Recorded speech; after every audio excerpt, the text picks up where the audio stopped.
যাদবপুর লোকসভা কেন্দ্রের সিপিআইএম প্রার্থী সৃজন ভট্টাচার্য সোনারপুর তেমাথা এলাকা থেকে টোটোতে করে প্রচার শুরু করেছেন।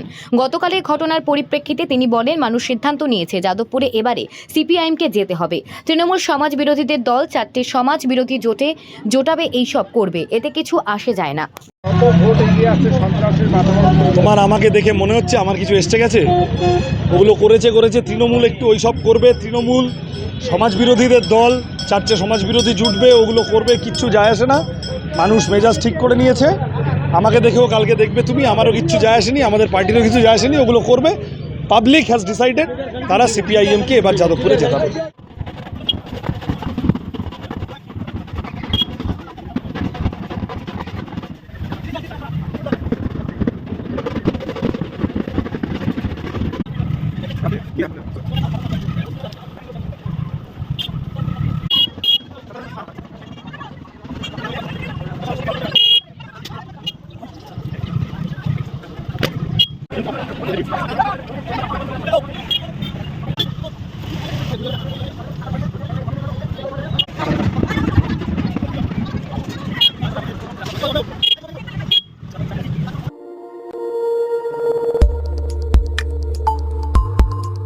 আমাদের সাথে থাকুন এবং দেখতে থাকুন নিউজ প্রাইম টাইমস, আপনাদের সাথে, আপনাদের পাশে।